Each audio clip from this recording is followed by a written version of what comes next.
and hello. My name is Bryan Bartley. I'm speaking to you from the basement of Kane Hall at the University of Washington.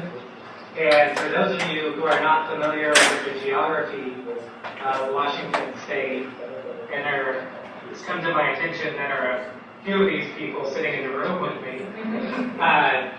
This is where UW is located on the map of Washington. And UW is located in the city of Seattle, here. And you can see the city of Seattle sits next to this intricate system of waterways called the Puget Sound. And for many of us who call this place home, the Puget Sound is a great source of natural beauty and wonder. It's also a source of economic livelihood for many people around here. So, for example, it sustains the largest shellfish industry in the U.S. Unfortunately, this ecosystem that is so central to the lives of people around here is threatened, and is threatened on multiple fronts. And you can see evidence of this just from the satellite imagery. So all around the borders of the sound, you can see this extensive swath of urban development. And that has introduced a whole bunch of consequences for the ecosystem, such as habitat destruction, erosion, runoff of toxic chemicals, which are accumulating in the food chain. And that's not even to mention the larger problems, the global problems that are being driven by climate change. So in many ways, the unique geology of the Puget Sound Basin has kind of made it a canary in the coal mine, so that it is kind of a leading indicator of the kind of changes that we can expect to see elsewhere as climate change progresses. The good news is that there is a large community of individuals and organizations that are committed to conservation and restoration of the sound. And one thing that is a necessary component of those conservation efforts are rigorous and comprehensive long-term monitoring efforts. So the Seattle Aquarium has one such long-term monitoring program, which is also, it engages high school students, so it's also an education and outreach program. And this program is called Citizen Science. So in 2013, Beacon partnered with the aquarium for this project. And so my name's Bryan, and I have been a volunteer at the aquarium for several years, and I kind of have my feet in both worlds. So in many ways, I am kind of the person that's responsible for instigating this collaboration. The co-PIs are Karen Matsumoto. She is a marine science educator at the aquarium, and Billy Swala, who is a Beacon professor and now acting director of Friday Harbor Labs. And so what I'd like to do is, during the course of this presentation, is talk about what we've accomplished together in this collaboration, and talk about what's left to do. And then at the end, I'd kind of like to open it up for discussion and get other people's input from the Beacon community about where we might take this in the future. So I'll give you a little bit of background about the Citizen Science program. Like many other citizen science efforts that you may have heard about, it has both a scientific and an educational objective. The scientific objective is to monitor local marine reserves around Greater Seattle. And this monitoring data is given to local policymakers to help them manage their conservation efforts. The program is 8 years old and is projected to go for 15 years. It has 2 educational objectives. One of the great things about the beach monitoring surveys is it provides the perfect context in which to teach high school kids about scientific inquiry. So some of the things they learn about are how to conduct systematic observations, how to implement a field study, how to perform controlled comparisons. So these are all cross-cutting scientific concepts that are promoted in the state and national education standards. So one of the other objectives of the program is simply to get the community engaged, to get them interested, educated,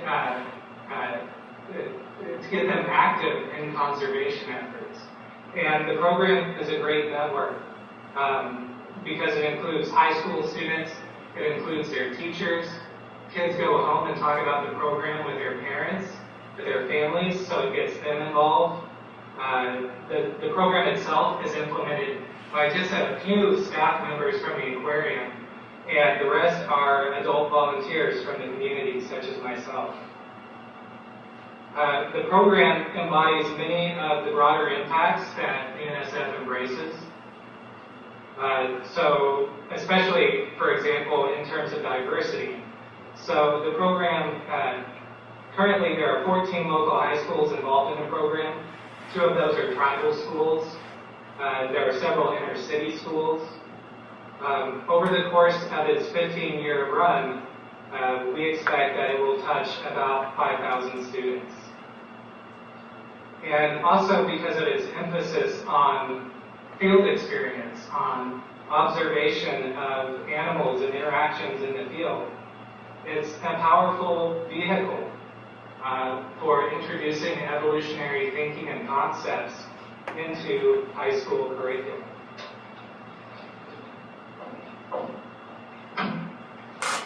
So now I just want to take you through what a typical year looks like. So there's generally a very narrow window of opportunity in which we can do our beach monitoring. It's constrained by the spring tides. The protocol dictates that the low tide must be at least -2. And so these tides generally occur in late May, June, sometimes part of April. In 2013, the window was even more constrained. And in the months prior leading up to the beach monitoring period, we spend quite a bit of time working with the teachers, going out and visiting classes, getting them introduced to the program. So for example, teacher training, we help them learn how to devise and implement a field study. They learn things like beach etiquette, as well as just the logistics of the program. We visit the classrooms, the students get training. So over on the right, you can see students practicing with a quad rat. That's how we set up a systematic field survey. Over on the left bottom panel, you can see Karen Matsumoto, who's the program director, and she's teaching identification skills with this high school student. And in the top left panel, students are learning how to perform elevation measurements. So with these elevation poles, they can chart out a profile of the beach, and over the long term, that gives us a sense of erosion patterns on the beach.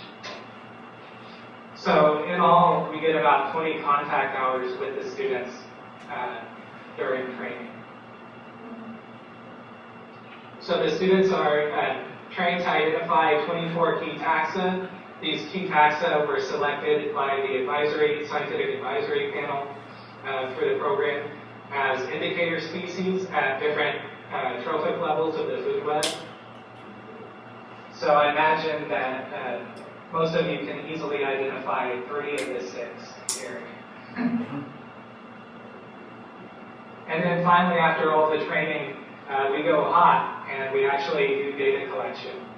And then eventually this data gets passed on to various organizations, conservation organizations, as well as King County to help guide their conservation efforts. Okay, so I mentioned before that 2013, just because of the timing of the tides, we were more constrained than ever. We were between a rock and a hard place, and mid-June school lets out, so we had to get it in before then.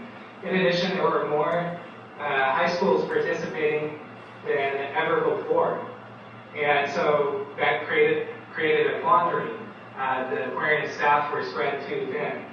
So what we did this year is we beaconized it. We got some beacon grads involved, yours truly included. And I also recruited 2 other fellow grad students from different departments.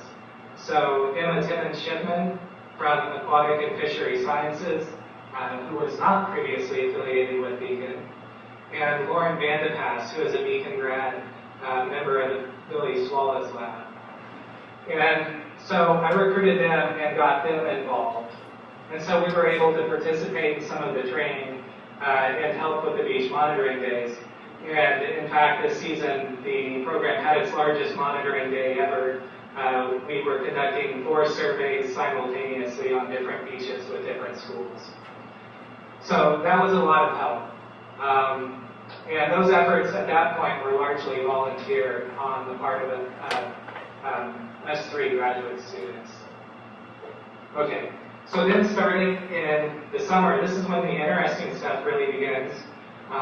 So the Beacon partnership enabled, it funded 3 RAs for us for the summer quarter. And so myself and the other grad students implemented internships.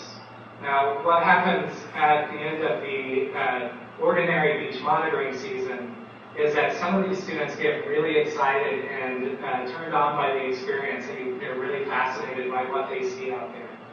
And so a lot of them express desire to go more in depth. And in the past, the aquarium was able to provide internship opportunities through various mechanisms, either through partnerships with local companies and things like that. But in recent years, they have not been able to provide those opportunities. So this Beacon collaboration enabled them to do that this year. So at the end of the monitoring season, we sat down, sorted through applications, and we selected 6 diverse interns for the program. And each of these kids was notable in some way in terms of their motivations, their interests, and their values.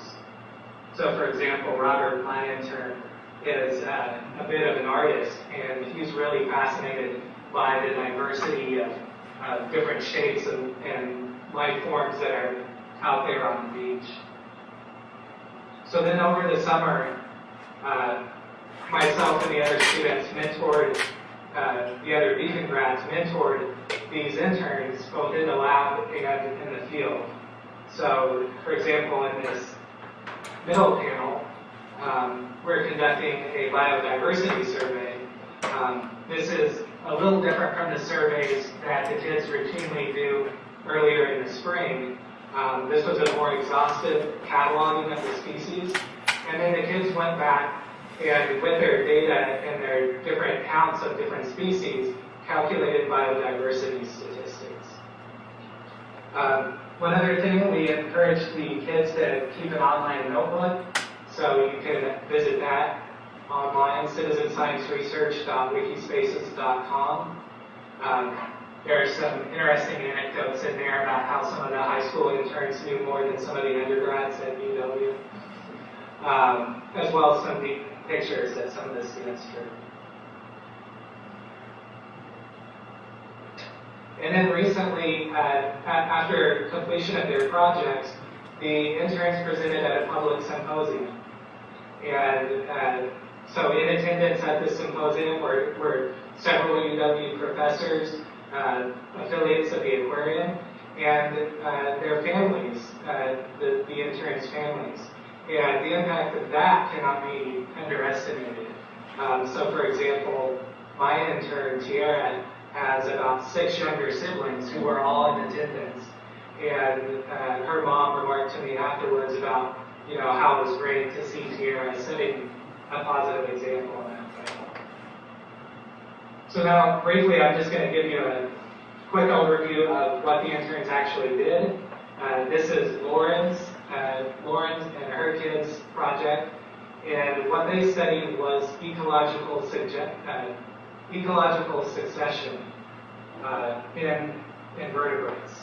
And so invertebrates start out as free-floating plankton larvae, and then they get some cue of the environment that signals them to settle on a substrate and attach themselves. And so what the intern did is they introduced these tiles into the water, and then they were able to pull out the tiles at different time points. And then they were able to characterize the patterns of colonization. So at each time point, they pulled out 2 plates and examined them under a microscope, and then cataloged the species, and then calculated biodiversity statistics. So here they're using the Simpson Index.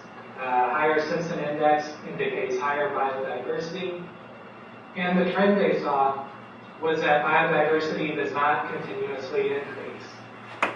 In fact, what happens toward the end is that dominant species, such as barnacles, tend to crowd out some of the other species.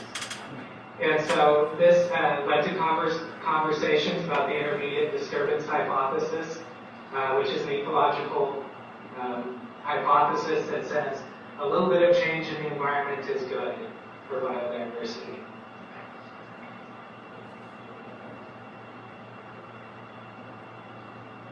So Emma and her interns looked at Pacific oysters and how Pacific oysters respond to changes in the environment. So they used reverse transcriptase PCR to characterize expression of stress biomarkers. So one of them that they looked at was heat shock protein 90. And they characterized these as stress biomarkers in different populations around the Puget Sound. And finally, they took those indications of stress and correlated it to telemetric data that is coming from NOAA buoys that are positioned throughout the Sound. Right?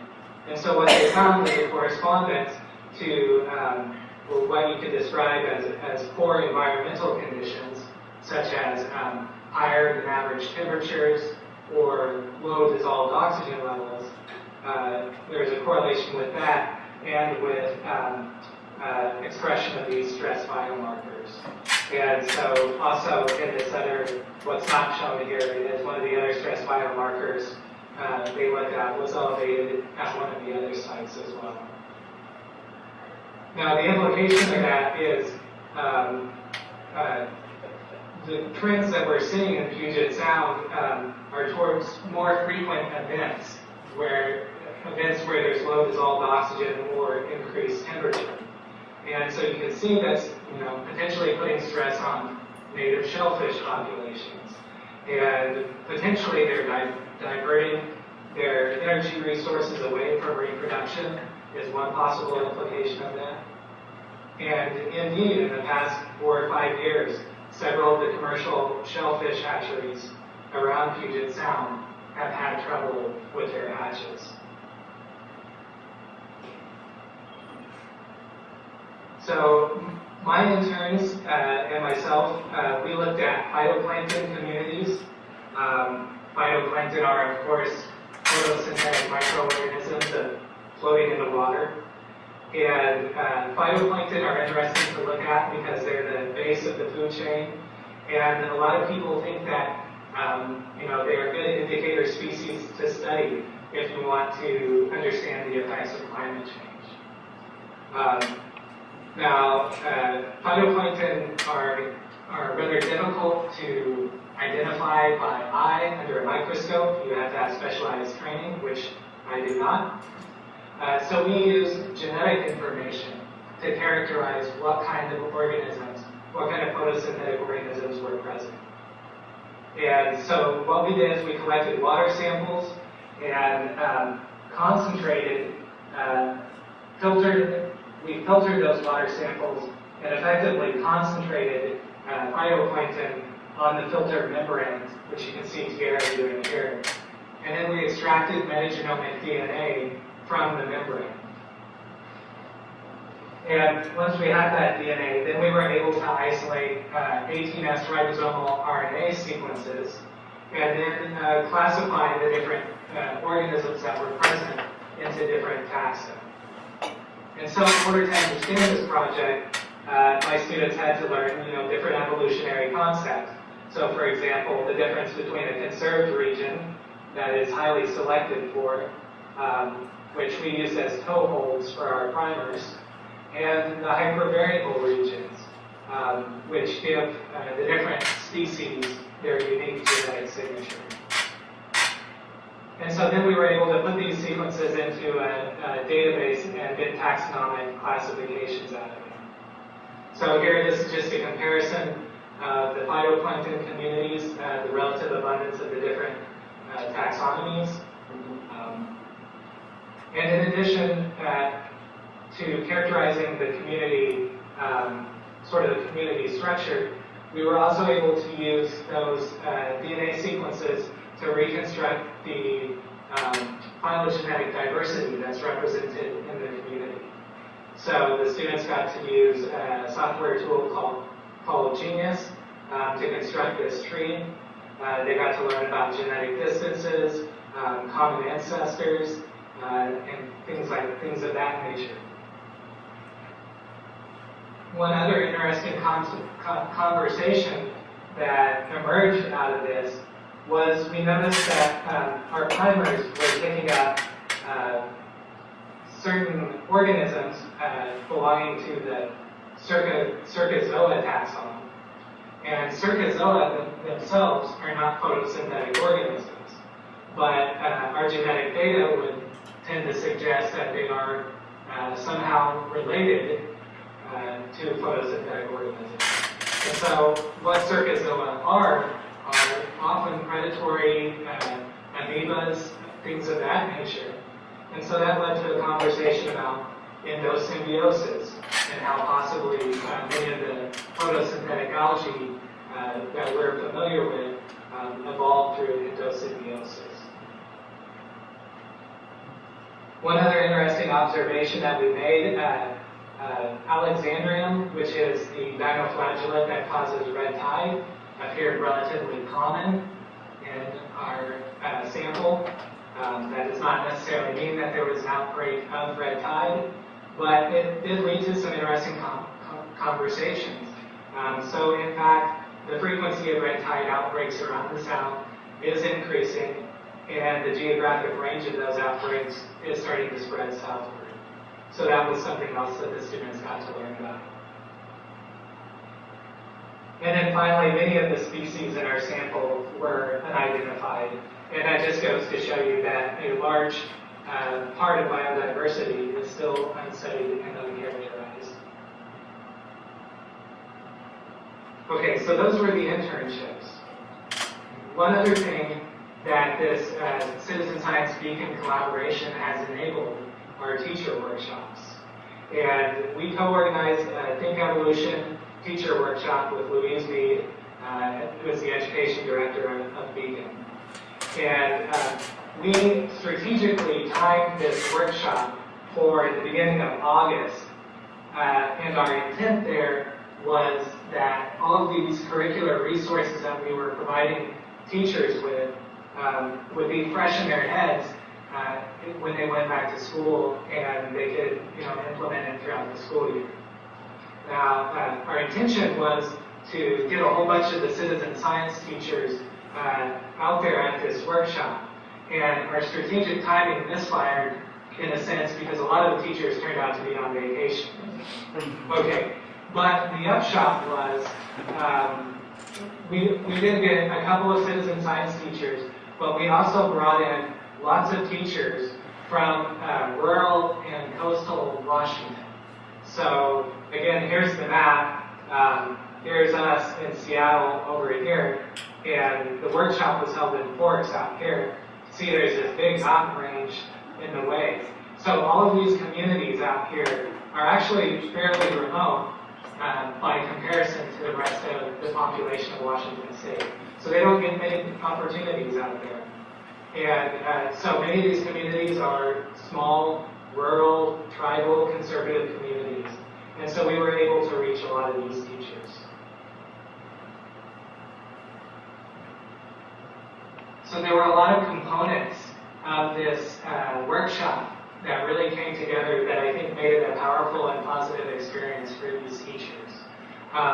One was that we brought in several academics and professional scientists who talked about connections between climate change and evolution in action.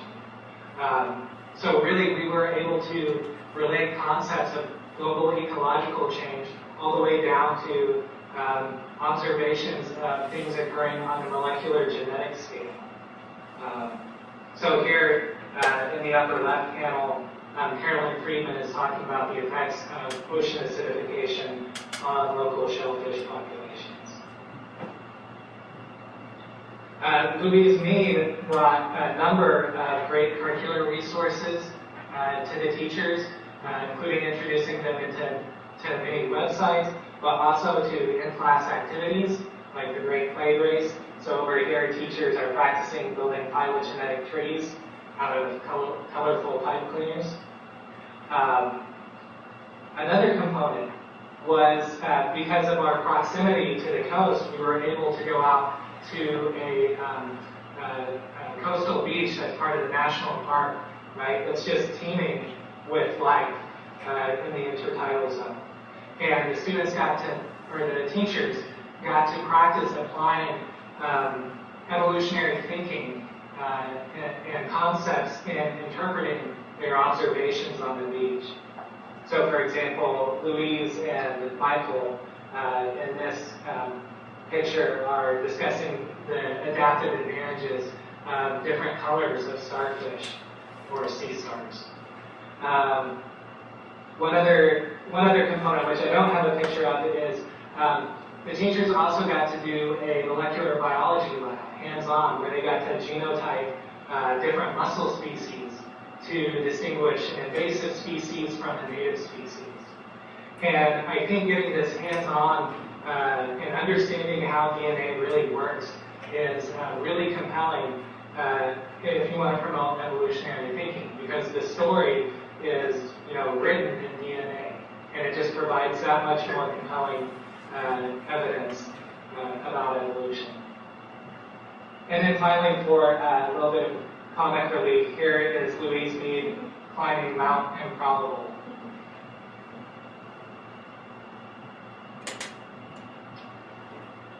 So that was the teacher workshop we just recently concluded. Looking forward to 2014, we have one other teacher workshop planned. And this is co-organized with Melissa Jeldick and Liz Schultes from MSU Beacon. And Melissa and Liz are the authors of this Data Nugget project, which they've had a lot of success with. And the kind of outcomes that we're expecting for this workshop is, one, it's going to help the teachers before they start the citizen science season. It's going to give them training in how to devise and implement a field study, how to think about choosing predictor variables, response variables, devising good questions. In addition, what Melissa and Liz are bringing to the table is worksheets and sort of a workflow that will help these teachers, the citizen science teachers, take the data that their students are collecting in the field and create their own curricular resources from them. So many teachers have had a long-standing relationship with the program, and so this is just another way to help them integrate that citizen science experience into their classroom learning. One other outcome that we're hoping to achieve is to go back retrospectively and mine